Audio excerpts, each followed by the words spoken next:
Here, man. We're here, guys. Welcome to the show. We have Detroit's own. Joining me here on the show here tonight, Bill and Isiah tape available on all platforms. You should go check it out. Live on Sports and Hip Hop with DJ Mad Max, Live 365, iHeartRadio, Valid and Stretch Money. What's going on, guys? What up, though? What up, How's everything though, going man? out in the Thanks D? for having us. Of course. How's everything going out in the D? Crazy weather. Crazy. Cold out there? Cold, warm. It was like 70 degrees about 3 hours ago. But and now it's back to cold. It was wintertime yesterday. So yeah, what's like the global warming? Literal winter yesterday. And then today, yeah, it's weird. I don't think we live in a planet. No, it's crazy how, especially me being out in Connecticut, where it'll be 18 degrees at the beginning of the week, and then it's 70 out of nowhere. So that's the times we're living in. Man, I'm telling you, dog. Gotta figure this out. Maybe what we going through ain't so crazy. Nope, I think it's the whole world. Yeah. But Valid, shout out. You based in New York, right? What part? Yeah, I'm well, with me, with going to St. John's and being in Queens, I like to put on for Queens and New York, but I'm from Connecticut, so I'm always putting on for my home state. So the whole tri-state area, really. Dope.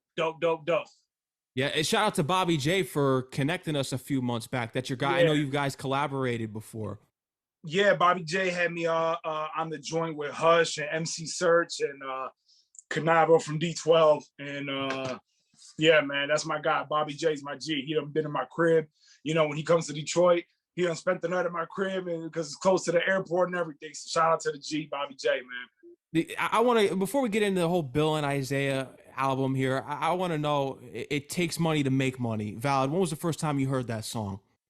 Oh, bro, I recently got out of high school. So it was like 06. And I remember I was working for, who knows, man, a few dollars on the hour, you know what I'm saying? Making sandwiches. And all of a sudden this song fucking took the radio over in Detroit, bro. Like it was, you couldn't turn on any hip hop urban station and not hear this joint. And it was crazy because I just thought it was some new major label shit that came through the fucking tunnel, you know what I'm saying? And It was just like, I thought it was some new cat named Stretch Money. And then when they were like, this is some local homegrown shit, Detroit shit, Stretch Money. I remember talking to my older cousin, like, bro, this is the hottest song on the radio. Like I vividly remember hearing it on the way to go make sandwiches at a deli, bro. So, vivid, man, you know what I'm saying? How did you guys initially link up for the people that don't know? I did my research on both of you guys' background, but let's get the story in here for the people who may not know how you guys, this collabo would eventually happen. But what was the first encounter between you two? It Super was MC? Super MC, yeah. So super dope MC from Detroit. You may know of him. Taught you about the rock shows, right? What was that? He taught you kind of how to rock shows. Yeah, man. Yeah, I rocked a lot of shows with Soup as his hype man, and he had a relationship with him, and they had a joint together that they shot a video for. I was invited to the video shoot, and that's how I met Stretch.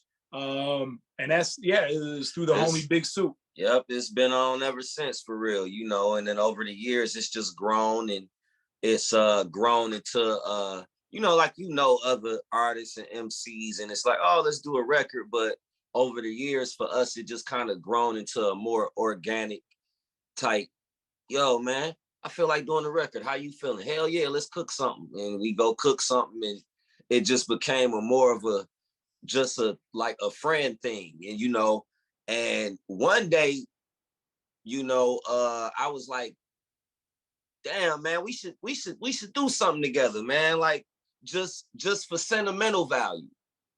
You know, no major intention at first. You know, so that's how it happened.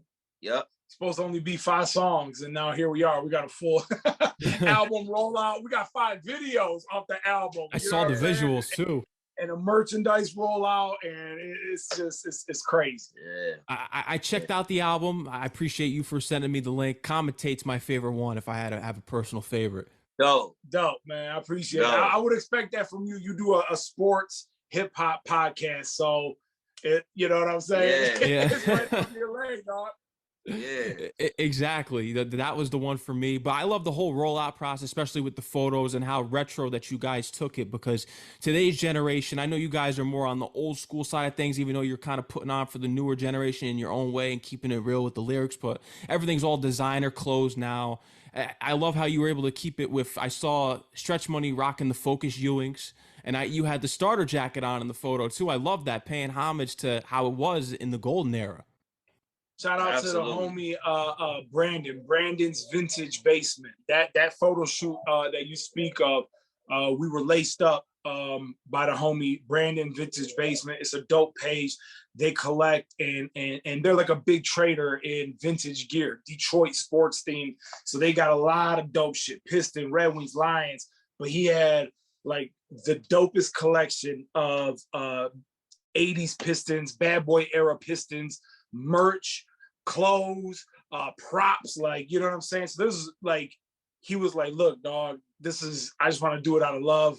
Let's do this sweet ass photo shoot. Let me get y'all, laced up and that shit was so fun. I want to do it again. For real, I would do it. Yeah.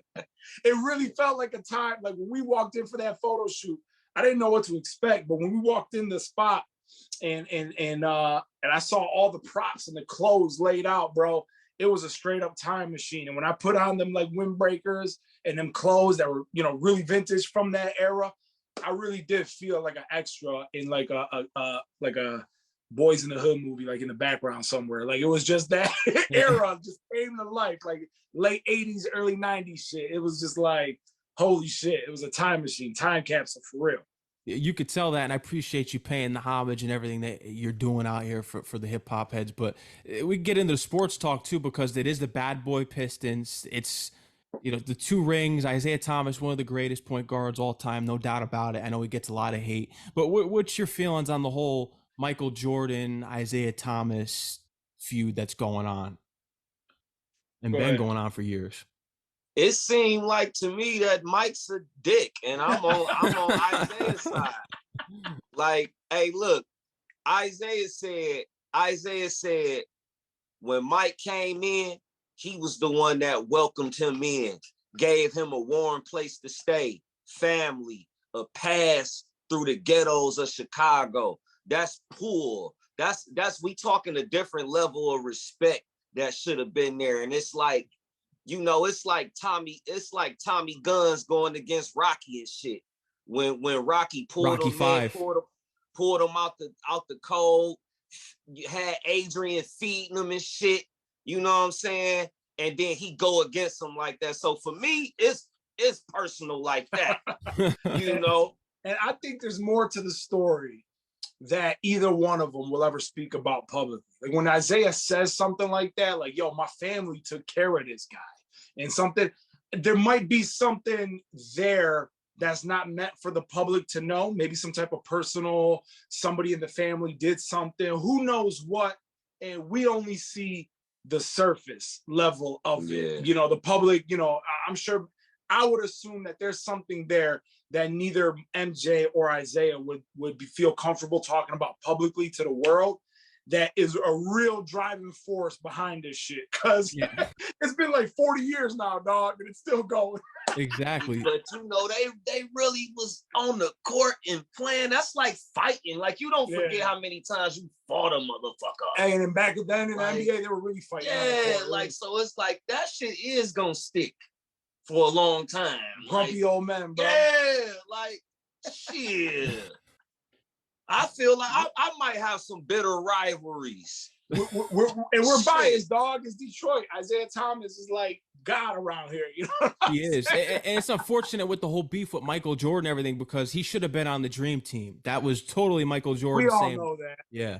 We all know that. I just saw recently Isiah Thomas was talking to Karl Malone, and Karl Malone denied any type of like secret meeting. He was like, man, I swear on my life. My bad, dog. He's still all good. Me?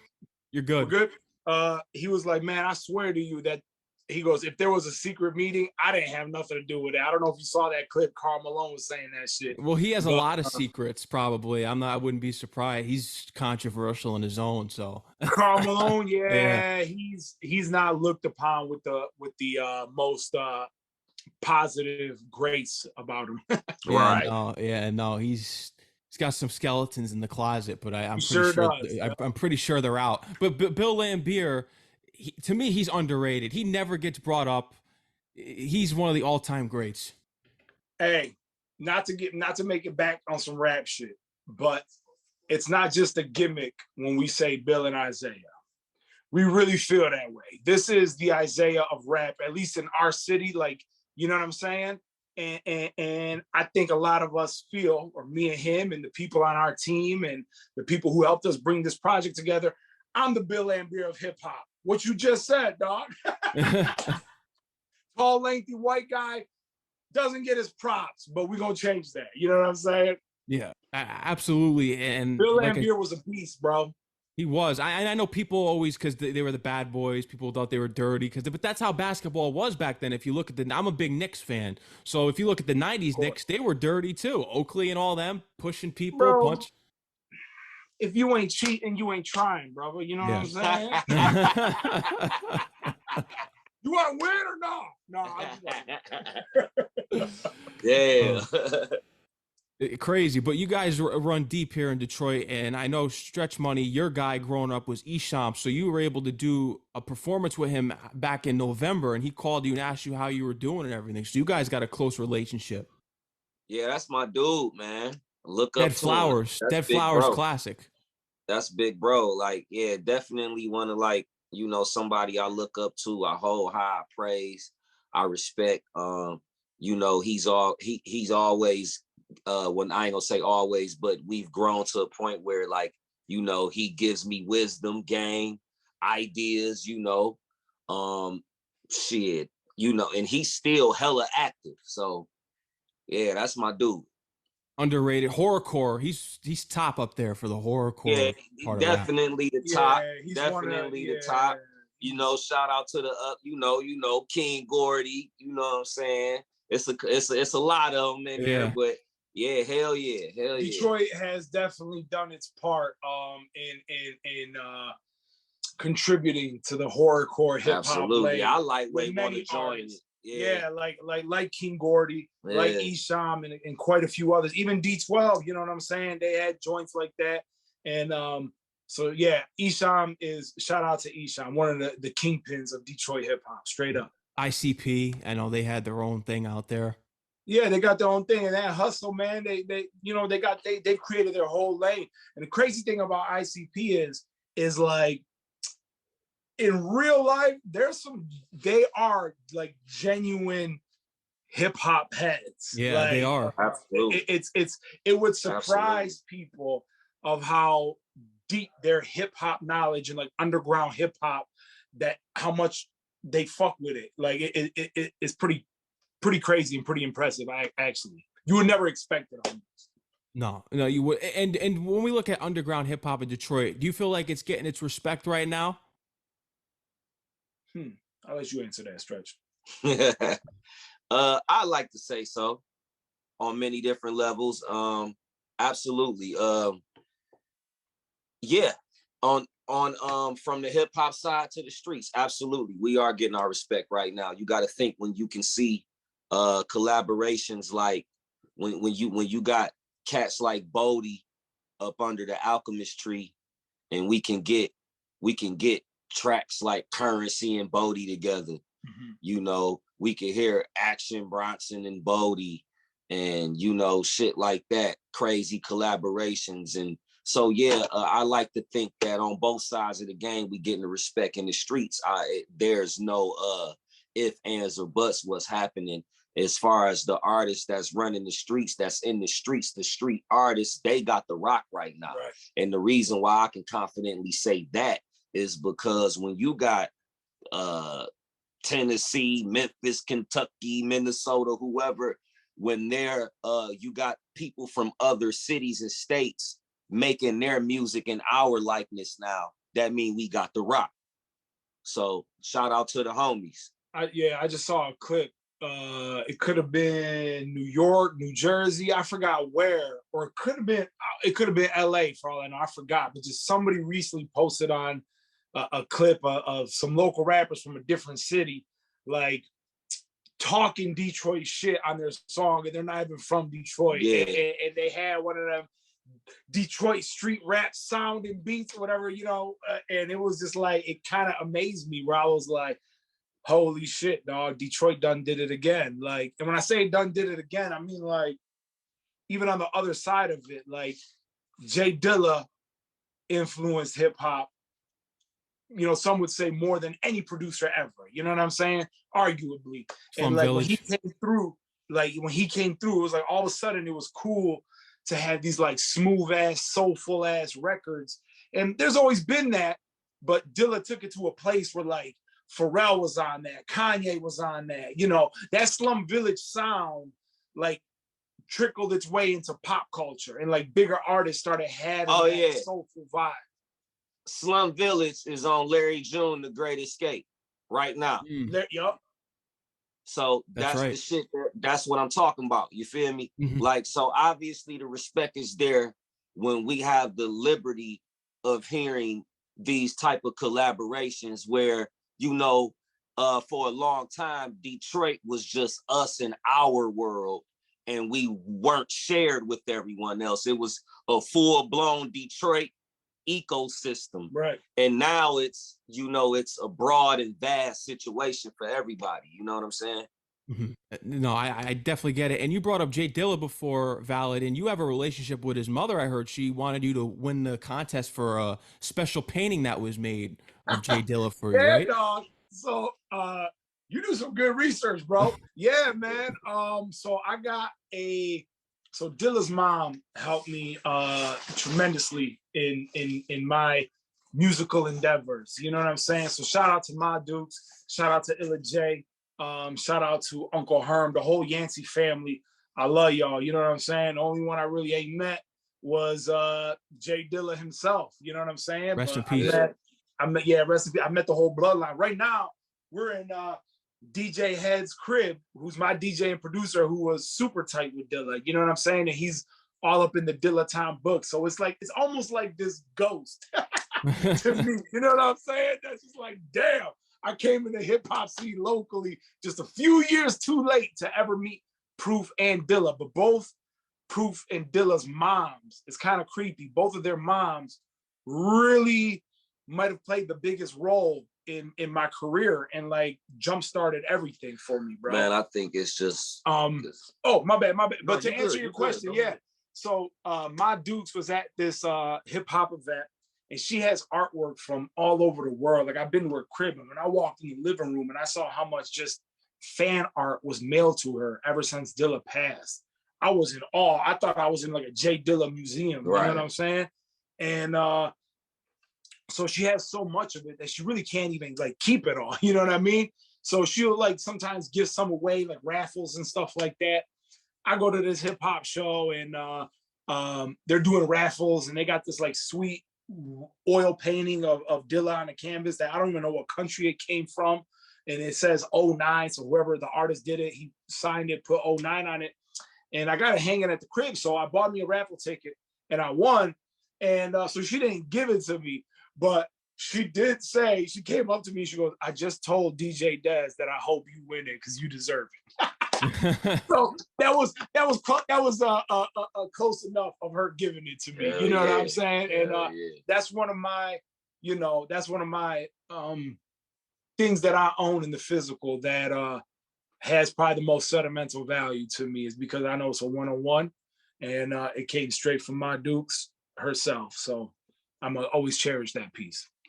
That's amazing that you have that, and always keep that sacred too, because that's something that's irreplaceable in this world. Irreplaceable, yes, sir.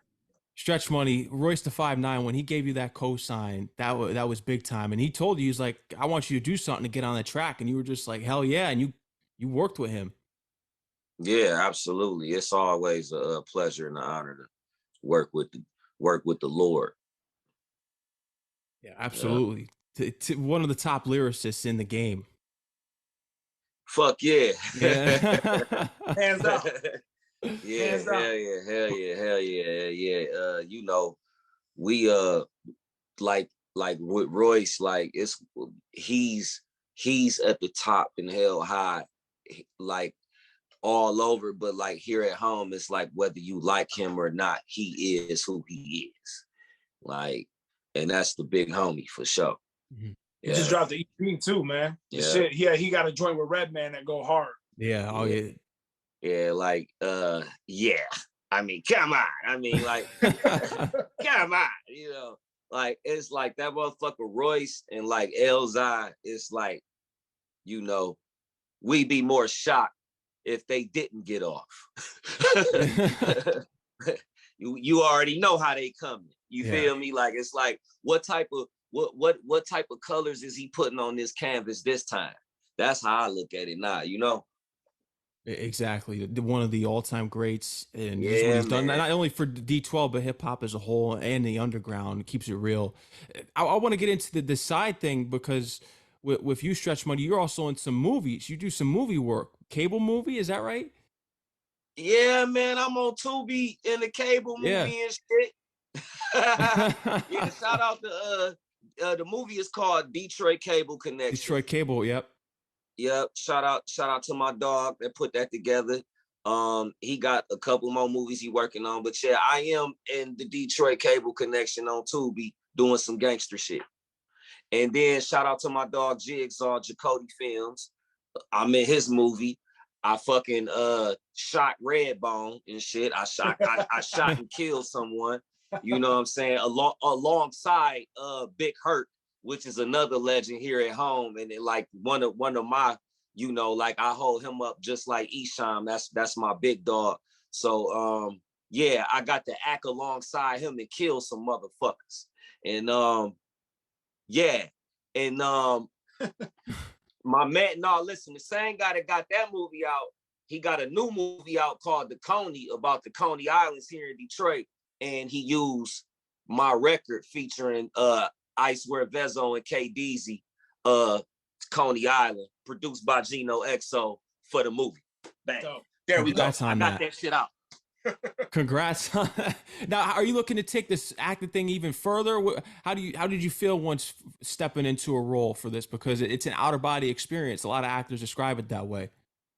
I haven't gotten to the role where I get to do that, but I'm looking forward to it. Yeah, I want to definitely pursue an acting career and see if I can shoot my shot out here. Like, I do want to put some shit down. Like, I would love to be in like BMF's Snowfall, you know, put me in some of that shit so I can get off. I can see it happening. But then, you know, I could also be Councilman Tate in Power too, you know, so, you know. Oh, no, I could see it definitely. That's big time. Yeah, man. Hey, man. That's big time. But cause I'm trying to go with each one of you guys' history, but valid with meeting DJ Head. You were able to meet him when you were in a cipher, and he actually recognized you. I heard, and you took down his number. He didn't recognize me. He didn't know who I was. He heard what you were doing in the cipher. Yeah. So basically, at that time, man, I was brand new on the scene. And I'm gonna just keep it frank. I wasn't even that good at the time. And but we're outside at this place called the 5E Gallery. So shout out, Michigan. it's not around. Yeah, on Michigan Avenue, 5E Gallery. And the 5E Gallery for a few years was, back in the day in Detroit, there was a hip hop shop, and then there was the Lush Lounge, and there was Alvin's, and there was these little hubs of Detroit hip hop where you went to. And for a few years, there was a spot called 5E Gallery. And we would be up there every Tuesday night. It was like the open mics, and just a lot of young cats in the city would go up there and do their thing. And DJ Head would be up there. You never know who might walk in. You know, Amp Fiddler may walk up in there. DJ Dez from Slum Village was up there often. So it was dope. And I knew the name DJ Head. Like, I knew the songs that a guy named DJ Head produced for Eminem and D12. I never knew what DJ Head really looked like. Like, I knew he was in 8 Mile, but you know, it was kind of like a background dude, you know what I'm saying? And I really didn't know if I saw him, if I was really looking at him or not, or whatever. But I was brand new on the scene. We outside ciphering at like 2, 3 in the morning, bro, on Michigan Avenue. And This dude walks out, DJ Head, who I don't know is DJ Head at the time. And one of the dudes says, "Oh shit, what up, DJ Head," or whatever. And I'm looking at this guy, I'm like, man, DJ Head. I'm like, that is that sounds mad familiar. Like, where do I know a DJ Head from? Like, it wasn't clicking right away. And then somebody said like Purple Pills, Renegade, and shit like that. And I was like, my head like started like putting the pieces together. I'm like, oh shit, that's Eminem's DJ Head. That's the producer that made like Without Me and a lot of them classic D12 joints, exhibit joints, you know what I'm saying? Things of that nature. And I was like, oh shit. So yeah, man, we was rapping outside, and I highly doubt that like lyrically I was the best one, you know, in the cypher that at that time. But for whatever reason, Head was like, it's something about, like, he said it in front of everybody too. He was like, it's something about you, bro. He's like, you got a lot to work on, but it was something about, I guess he would say, my showmanship. So even if like at the craft at that time I wasn't the best, it was just, I guess, the persona or something like whatever, you know, resonated with him. And this is very similar to what Proof's mom said when she saw me perform for the first time. And I just found out it was Proof's mom. And she just saw like 80 rappers perform at like a local hood spot, bro. You know what I'm saying?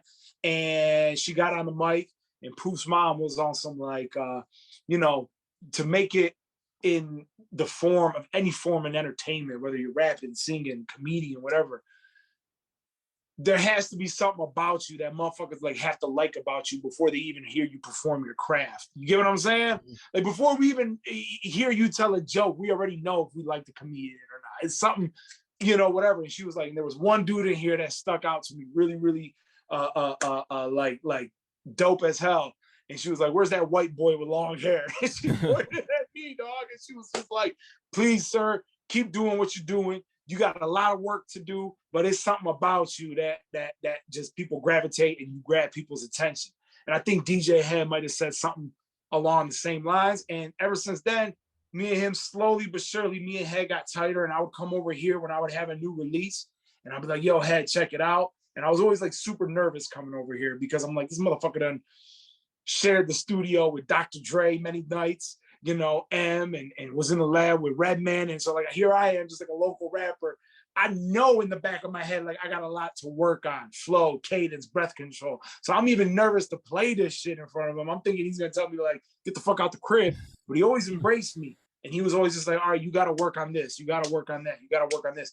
And the more I would do that, the closer we would get to the point where like, yo, at this point, he's coming to the lab with me and producing these records with me, like making these songs with me. So yeah, shout out to DJ Head. We're in his basement right now. You know what I'm saying? And if I turn the camera around, you would see all the I see all the vinyls, which is crazy. I did see, I've been observing from afar here. Yeah, man. At the end of the interview, I'll detach the camera from the little thing that it's sitting on, and I'll show you some cool shit. I think I see some plaques back there too, Eminem plaques. Yeah, there's some plaques. What you see back there is the D12 Devil's Night album, some type of European or Canadian award, Marshall Mathers LP with his name on it, and there's many more over here. Grammy Award winning. Grammy Award winning, yes, sir. Crazy shit. Crazy. and you guys, I've been working with him for, so Stretch Money, tell me about your introduction with DJ Head, because as Valid just told his story, what's your story with DJ Head? Well, for me, it's through Valid. It's through Valid. I never met him until through Valid. Like, you know, I was aware, but I met DJ Head through Valid, and it's been a tremendous, glorious experience. I mean, like, you know, I was raised to respect my elders, and you know, I know how to listen and learn, and to be around somebody like him that then did what he did, man. I'm just honored and grateful. Like I'm down here in this basement too. So I'm a hip hop lover. It's no way that I couldn't be in full respect. I love this dude. Like, I wish I could, I would show you what he bought me, but I'd be quirky as hell. Like, he gave me a gift today. It was crazy. Like, so that's my dude, man. And it's definitely mutual too, the other way, from DJ Head to Stretch. Because I remember before I introduced Stretch to Head, you know, it was Stretch, like we said earlier, it was Stretch's idea to do this project, you know? And I remember telling DJ Head, like, dog, I think Stretch wants to do like an EP or album with me. And Head's like eyes lit up. He's like, dog, that would be the most different, unexpected, as DJ Head calls us, we're the odd couple. Like, the shit don't make sense. Like, this dude is as hip hop as Stretch Money is on the surface. Like, most of the common people of Detroit, when they hear Stretch Money, they think like he's one of the lords, and he is one of the lords of like that street style that we were talking about earlier. Absolutely. That Peasy, Payroll, Vezo, Grizzly, like that lane. And he's one of the godfathers of that. While whoever knows about me, they're probably most likely gonna group me with the Guilties, the Fat Cats, the Elzais, the Ty Ferris, the more boom bap, hip hop, blah blah blah cats. So for us to come together and do a project, how the fuck did these two even come together? How do you even make this add up? Like, and that's what's so Bill and Isiah about it, dog. Yeah. That's what's so Bill. Two different people, two different walks of life, two different backgrounds. And when DJ Head saw the picture, he was just like, dog, we about to bridge the gap, straight up. Yeah, when listening to this album too, especially the way the cadences and the guys that you were attacking the beat, just taking turns, it was almost like, it reminds me a lot of Capone and Noriega and what they did on the War Report. Man, I appreciate that. I can see that. Yeah, I respect that. The War Report is like, that's a historic album. So yeah, thank you. Appreciate that. Yeah, definitely certain tracks that I could tell on there where you guys, because it's just how you branch off of each other and you keep the track going, and the rhythm. It was so similar, like I said, what CNN did on that War Report album, which is crazy. I think we got a really good chemistry. We got a really good chemistry and flow together, and we're both great at composing. Like, Valid's a great arranger. We both understand the art of creating a great song, the what it is to make a great song, like a song, like not this new shit where it's a long verse and a little bit of a chorus. The song is 1 minute and 30 seconds. Like, no, we really, from the time of like when I started loving rap, it used to be 4 verses on the song. Like, you know what I'm saying? So we come from that, and we really, this Bill and Isiah is just the beginning. It's just the first taste of us actually being able to utilize and express who we are on these records. Like, we've both collectively, I like to think with our last 2 or 3 projects apiece solo, we've been growing into a more of expressing and delivering who we are through the music, with concept projects, concept EPs, things of that nature. So coming together, it was just like an explosion, like both great artists coming together to kick some ass. So, and that's another thing, we chose not to like be lyrical miracle rapidy rap, come to go against all the fellow MCs and peers and shit, and yeah, we could fuck y'all up. It was like, nah, let's go this way. Let's make some great fucking music. Let's make some great music. It's something I think me and Stretch share. You know what I'm saying? This might piss a couple hip hop heads off, but like, I can't think of any. We do it often in hip hop. Like, we rap about how dope rappers we are. And I think I've gotten to a point, like, I'm not really young anymore, bro, where that rapping for rap's sake. And I've never seen, to my knowledge, a rock song that expresses how dope of a rock band they are, or a jazz musician make a song about that. You're making a song about something. And I don't know, man, just like making, I think, I'm not saying that I can't do it or I'm never going to do it again, but the idea of just like a dope beat and a dope verse with just fresh ass lyrics on top of it, it's a little bit played out to me, dog. It's for me personally. I'm not saying that it itself is played out. It's obviously not. That's never going to go nowhere. That's a part of hip hop since day one. But for me as a writer, I don't get I don't get that itch to like write just a dope verse, just rappy rap, like just dope bars anymore. I don't like I gotta shit write no more neither. Yeah, like I gotta write Like, about something. I don't like when concept? somebody what's going on I don't like when a motherfucker want me to get on the song and it's like that. There you go, dog. I think, and you know what, man, when you listen to like, I think that is something about maturing as an artist. Like even now, man, like when you listen to Jay, 444, there's always gonna be flamboyant. Like we talk a lot of shit on this album. There's a lot of braggadocious lyrics, but it's all woven within us under the umbrella of a certain topic. You get what I'm saying? And I think when I listen to Jay and Nas for the most part nowadays, and I listen to like some of the grown man MCs nowadays, I see that kind of the same way with them as well. You know what I'm saying? They realize the same shit. That's why Jay-Z gave us an album and told us how to get our credit score up. What the fuck else is it for him to be or for him to talk about? No, play your position on these records. You the elder now. Give us the game. You know what I'm saying? Find a way to rap it. And that'd be another thing. How comfortable you are with finding different things to talk about. You know what I'm saying? When we did like every song, you heard it before anyone else, Max. So I appreciate that. Yeah, absolutely, brother. And it's like every song kind of has its own topic, its own concept.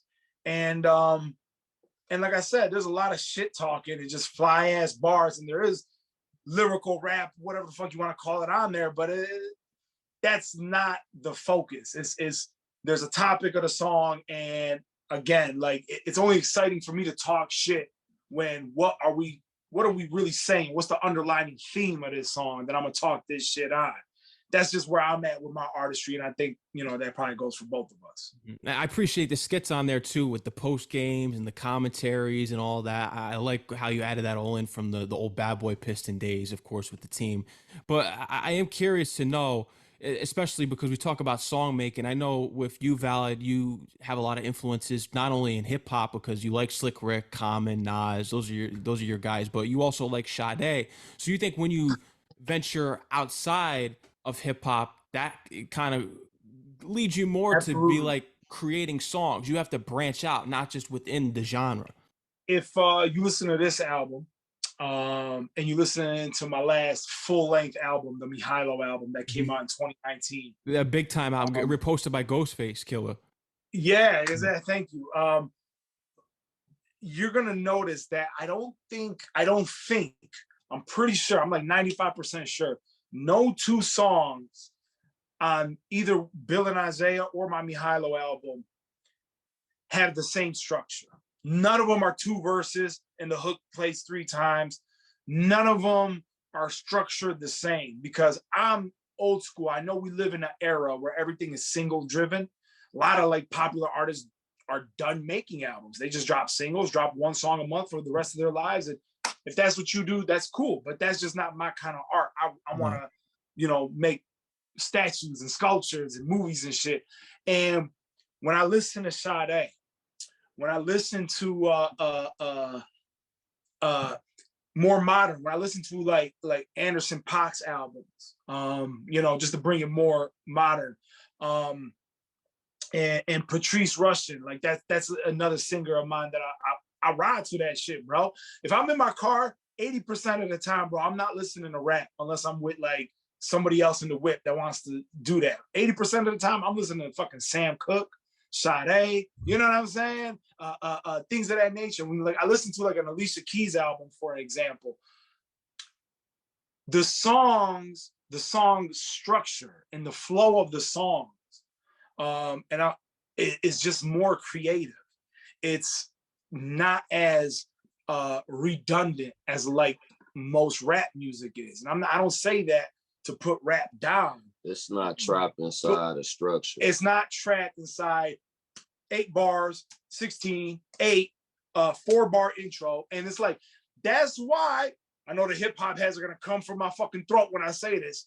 That's why a lot of dope rap albums did not age well, because in the modern day, when you go back to listen to them, the shit gets redundant after 2.5 minutes. And a lot of them classic, like, I shouldn't say classic, but like a lot of them dope albums from the 90s and albums that we liked in the early 2000s, when you go back and you revisit them now with a modern ear, it's like, this really isn't as creative as it could have been. Like, there isn't certain drops in the beat. There isn't certain switch ups. Like, I listen to like Anderson .Paak, and there's like a dope little 2-bar bridge. And I just think, and honestly, who I'm also salute for that shit is Kendrick Lamar, man.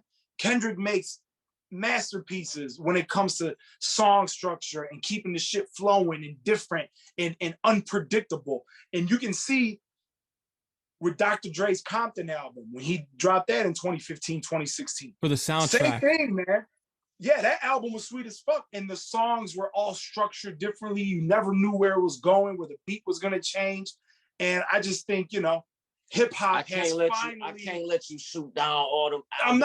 I'm not. You know, you gotta, it was motherfucking... Illmatic is one of the greatest albums ever. Like, you feel what I'm saying? Those type of albums, that shit you talking about is like Ja Rule and shit. Get out of here! All I'm saying, dog, is I finally, in my theory is like, hip hop is now great, like getting old enough, and it's evolving to a place where we have subgenres. We have grown man rap, like Jay-Z 444. We still got like the trap shit, and I just think the art form is evolved, and it's not as elementary as it was 15, 20 years ago. You know who I think deserve the credit for that shit? What up? Motherfuckers like Drake and Wayne. I love Drake. I love Wayne.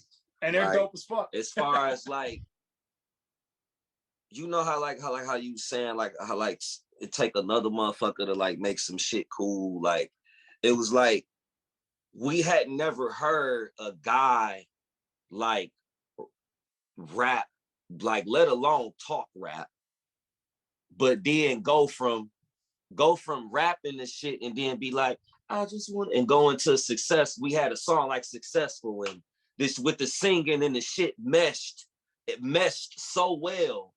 Like, I gotta give them some credit for that, because they made it where it was like, oh, other people start, oh, I could try that. Damn, I could change it up. So I don't know. You just made me think of that though. Now, I feel like when you bring up Drake, I was having a conversation the other day. I think a big person that inspired Drake, you know, it may not be him precisely, but I feel like Nelly had the recipe early on, because he was able to do like. I agree. Yeah, I agree. When I was in high school, when Nelly came on, the girls loved him. Country Grammar, Nellyville. Yeah, Ride With Me and shit like that. Crazy. Yeah, he's definitely doesn't get the credit he did, but I think he inspired people like Drake, because you see, Nelly was one of those first rappers to really sing and then spit the bar. He was different. He was the first one to really do that country thing too. Country Grammar. Yeah. That's what it was called. Let's not forget. Everyone thinks Lil Nas X was the first hip hop rap collab, but it was actually Nelly with Tim McGraw. What about, yep, that's true. Nelly and Tim McGraw. And then LL Cool J did something with some country singer I know one time. But if we want to talk about country and hip hop, you know, having a baby, that's when you get motherfucking Bubba Sparks, dog. Absolutely. Bubba Sparks was dope. Bubba Sparks is dope. But I fucks with Bubba. Yeah.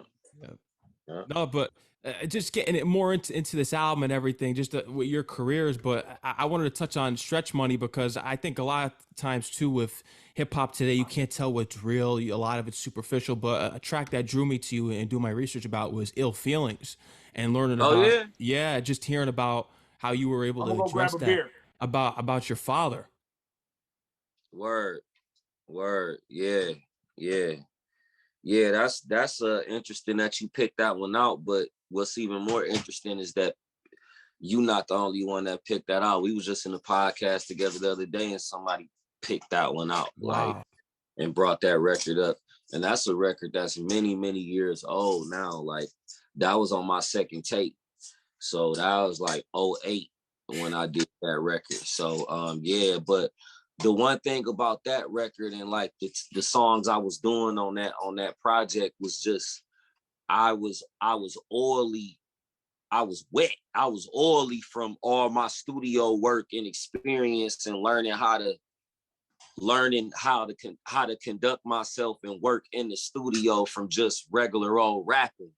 And like now I'm in here, I'm learning these structures, I'm learning ins and outs, ad libs, action tracks, what to do with my vocals, how many times I need to do this. By the time I was on my second tape, I was so motherfucking like I knew everything to do and what not. I was so sharp.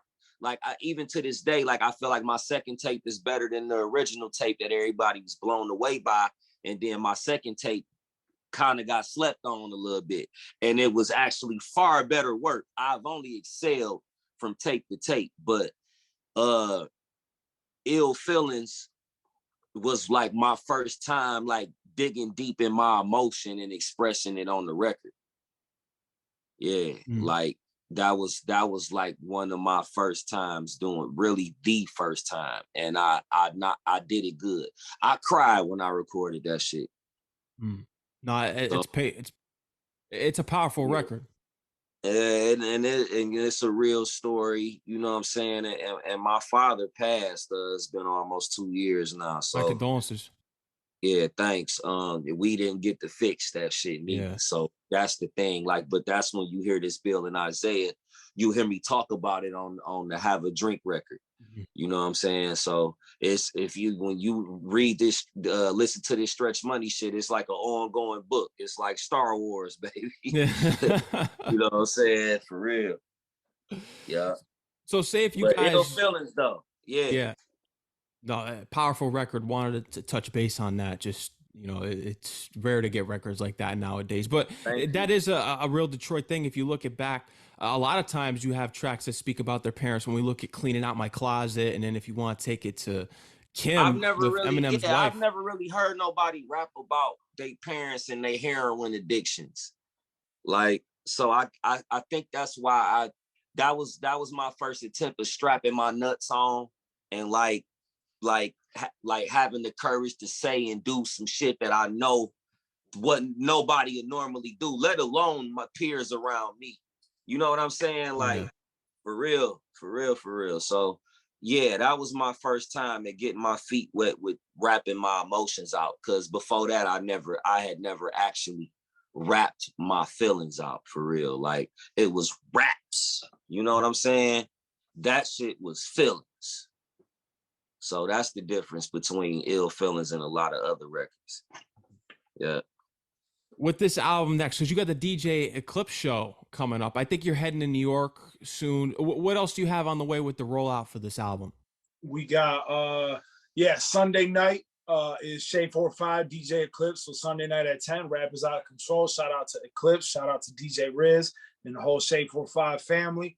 We got the other thing I can say is April 14th in Detroit is the day the album drops. And we have a free to get in listening session at a super dope record store right in downtown Detroit called Paramita. It's a bar, it's a record store, and it's just gonna be a good time. We're gonna be playing the record, we're gonna be selling the record. Come say what up. It's also gonna be my little birthday bash. You know what I'm saying? Oh, so happy early birthday. When's your birthday? What date's your birthday? April 14th, the day the album. I'm April 20th. Are you an Aries? I'm a Taurus. All right, you just passed the cool lane, but it's cool, bro. We're the same month, though. Yeah, your birthday on weed day, huh? Yeah. 20. Yep. And then, other than the listening session, 2 weeks after that, Saturday, April 29th, L Club, Detroit. It's the release party, the release concert. We got Bruiser Wolf from the Bruiser Brigade rocking with us. Super MC who brought us together. You know what I'm saying? He's rocking. We got Asaka the Renegade. We got Sage. We got Ellie San Diego hosting, and DJ Head and J Mac are going to be on the ones and twos. It's going to be a hell of a night at L Club. We dropping a new single the night before that too. Yep, the day before the release party. Yup, a new single dropping. The album will be out, but a new visual off one of the joints off the album. Yes, sir. What do you think is going to be the follow? Because I know it's the quick music era now. What's going to be the follow up? You think you're going to do another play, like a player concept from the Pistons? You may take this to the Tiger. You're going to do a different team. What's going to be the next concept that you guys give us, or is it just going to be a part 2 of Bill and Isiah? I don't know, but as Stretch likes to say, Bill and Isiah went back to back, and they won 2. So Got to do another one. This album is very 80s influenced, but the second championship was in 1990, so we may have to revisit it. You know what I'm saying? With a slightly different vibe. Exactly. Yeah. Valid Stretch Money. Is there anything else you want to let the audience know that we didn't touch on tonight before we check out of here? Go ahead, sir. Get ready for the next single, Them Girls. Yep. We are Bill and Isiah. Thank you to everybody that's watching for all the support. I am Stretch Money, Mr. Take Money to Make Money. Yeah. I never quit. Yep. We going strong. The Slam Dunk package is available for pre-order right now. That's a good thing. Yeah, cheap You know plug. what I'm saying? If you go to billandisiah.com and they're selling like hotcakes. Go on there. There's a Slam Dunk package. It's a special box, a commemorative box, like a collector's box with the vinyl record. It's red vinyl record of Bill and Isiah, the red cassette tape, rally towels, basketball cards of us, the sticker, and it comes in a special box. Like it's beautiful. It's dope as hell. And you can pre-order that right now. Those get shipped out the day the album drops on April 14th. Oh, and the t-shirt. We got a sweet-ass Bill and Isiah t-shirt in there. It's fire. It's really, really dope. It's all in the box. And the pre-order right now, if you get it, you save $10 between now and April 14th. And they're going to ship out the day the album drops. Other than that, what I want to say is shout out to you, Mad Max, for having us, bro. I really appreciate it.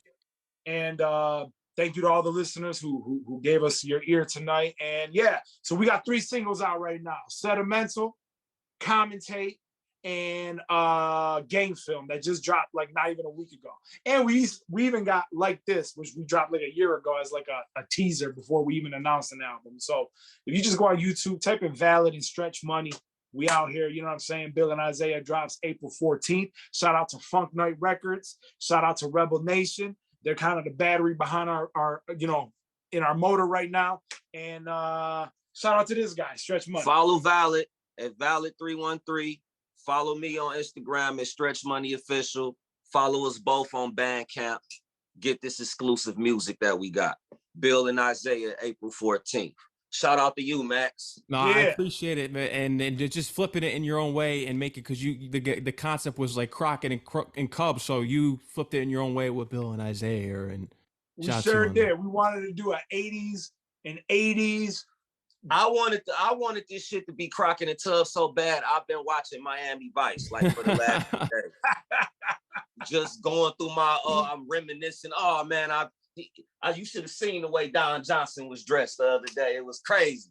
When if you watch the Sentimental music video that we dropped a couple months ago, it's all in there. That whole 80s Miami Vice. Yep. I got my no sock loafers on with the linen pants, you know what I'm saying? With the pink t-shirt and the blue. Come on, dog. We Maybe I could convince him to do an EP with me and we come up with our own fictional names of 2 cops from Miami. You should. And he'll pull it off. You know what I'm saying? Or some shit. Or maybe we'll be Nick Nolte and Eddie Murphy next time. 48 hours. You know what I'm saying? Possibilities are endless. You know, yeah. It is. The possibilities are definitely endless, guys. Salute to you guys on what you're doing for hip hop, especially the underground scene, doing everything for Detroit and hip hop, man. I appreciate what you're doing out here, keeping it real and being authentic to yourself, and taking things to new limits, pushing the boundaries. Yes, that's what we're here to do. You already know, guys. Salute to you. Thank you for coming on the show. You guys are always welcome. Take care and stay safe out there. Bill and Isiah coming soon. Thank you, brother. Yeah. You already know, man. Salute.